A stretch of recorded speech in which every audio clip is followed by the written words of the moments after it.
he was raising the economic level of all the black people in the city. And everybody knew it. Then boss man looked, he said, something don't smell right here. We tried to mislead the guy, which we did. And he went right around the corner and came right back through the door he was going through all the time, the black nationalist door. Except nobody expected it, because once you get rich, you get arrogant and you get better than them. Them niggas is dumb, you know what I mean, and all that stuff. Instead of that, you say, hey, I'm rich. Why shouldn't, if I have Cadillacs, why shouldn't all other Negroes have Cadillacs? They don't expect you to do that. So all of a sudden, everybody got Cadillacs. And you're buying this guy a Cadillac, everybody. And they don't expect it. So they stump their toe. Thank God. What does that mean? That when Allah got a mission for you, it don't make no difference what you deal with. Allah got you covered. So, how would you relate to other people? You would relate to other people the same way that Allah relate to you. That Allah is Arhamul Rahimin. He is the great forgiver and the one that forgives over and over and over again. So, that's our position. That's our position then. And let me see, we're going to read a little something, which we've been reading all along. O my Lord, thou hast indeed bestowed on me some power and taught me something of the interpretation of dreams and events. O thou creator of the heavens and the earth, thou art my protector in this world and the hereafter. Take thou my soul at death as one submitting to thy will, as a Muslim, and unite me with the righteous. That might be one of our, in fact, it's one of our favorite ayats, and it's a great reminder to us. Because just like if Allah is guiding you, the shaitan has a crew that's coming with all of the world's fancies to misguide you. Yeah. And you got to be blessed not to be misguided. Okay.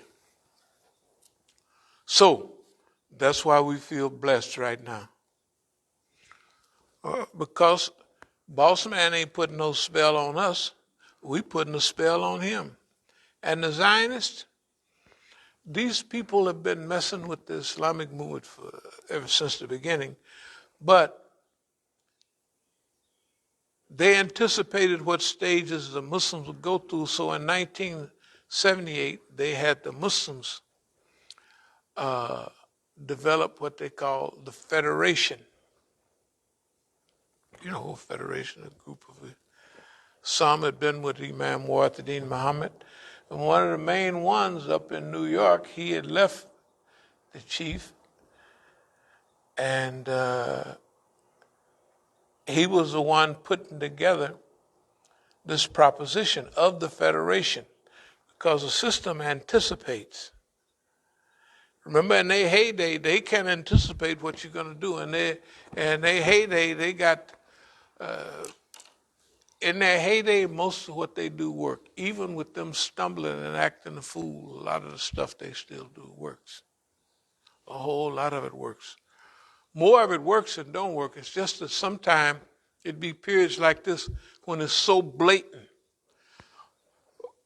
Russia is invading poor Ukraine. Well, the United States invaded everybody, invaded Panama, and put the people in jail and killed a lot of them. Shoot, he invaded Iraq twice. He invaded Libya and stole all their gold. He stole all their gold and killed the leader. It's okay.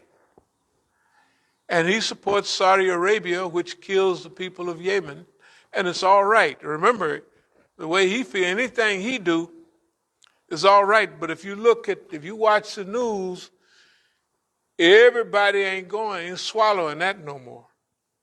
Whether it's Asia and meeting with those people, they say, "Oh no, we ain't going for that," and we're not condemning Russia either, or with India. Well, you're not condemning, no, or all the lies we're taking everything is going our way in a war, and then all of a sudden the people got to surrender. The other day, one of the main cities in Ukraine. You would think they would stop lying. They don't stop lying. They just add stuff on that. That's what happened. They keep right on lying. That's the thing we count on. The boss man is going to keep on lying. He's not going to repent. Why? Because the shaitan asked Allah, after he asked Allah, give me parole, give me probation, give me a free hand with this human being, and I'll show you he ain't worth a dime. He ain't going to be worth it. And Allah said, okay, you got a little probation. He said, fine, now I'm going to attack the Negro from front, from behind, on top, everywhere. And you're going to find most of them ungrateful. And shaitan is semi-right. Semi-right. Because see, the rest of the Quran, that shaitan is going to be wrapped up and thrown in his own heat. That's the guarantee. That is going to happen as true as all of this rest. Haven't I had you covered since day one? Right? This is what Allah is saying. And you have to be savvy enough. When Allah hooking you up, you got to have sense to know you being hooked up. Okay, you would think, well, everybody would know when Allah hooking them up. Well, Allah hooking up everybody, and how many people you think got sense? Everybody getting up. I'm not the only one getting this kind of stuff where, man, man, that was sweet. And they keep right on doing what they was doing. So now we claiming to put a spell on boss man. Yes, we do. We got boss man acting a fool. We got a boss man stuttering. He can't talk no more. We got boss man forgetting where he at. Boy, I'm telling you. And we got every agency of boss man. Boss man, the Zionist. You think, oh, the Zionists are slick. They got everybody's telephone number in the world. They got all this Pegasus, and all of that. Well, they acting a bigger fool now than they was before. And they doing it in front of everybody. There's nobody there wondering why. Can you imagine this guy is standing on the stage, pulling his pants down and showing his butt to everybody and telling them to kiss it? And they think that the people is too dumb to know what they're doing, right? And they're standing on the stage showing their rusty, dusty behind and telling everybody to kiss it. That's what the Zionists are doing right now. Just is ridiculous. Okay? And they just keep right on. That's why we know, we don't know. That's why we have a sense and we have a feeling the direction which things are going and that we're on the right road. Because we're on a certain team. And I had a friend once. We was down in front of one of the big hotels, and it was four of us in the car. One of them was my best friend. The other one was, you probably, if you was looking at the movie, The Mac, the one, Willie Ward, one of them that won Mac Award for whatever that year was. He was in the car, and his friend, Zolly King, was in the car, and my partner was in the car.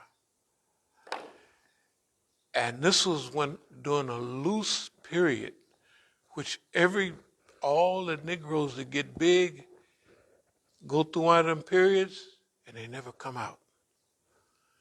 They go through saving money, being very careful, and then it all hits. And they can feel that blood pumping and the money is pumping through their veins. And they start spending and they start partying. We was in one of them big old brohams. So I told my partner, you got another one of them packages? It was another half ounce or quarter ounce of blow. And we was going to snort it. And Willie Ward said to me, if you keep that up, you won't be captain of the ship much longer. I didn't say nothing. I just passed it around. That night I went home, took off all that pretty stuff, put back on my workout clothes, and when I'd go to the nightclub, I'd have a tight black T-shirt on. You know, like I've been running and lifting iron. All the cocaine, we locked all the blow up. The guy saved my life. He saved our organization's life, although he was a competitor. Like the Ward brothers is one crew and we're another crew. You know what I mean? But not like we're enemies or mad at each other. But what he said, boy, look at here. That was deep.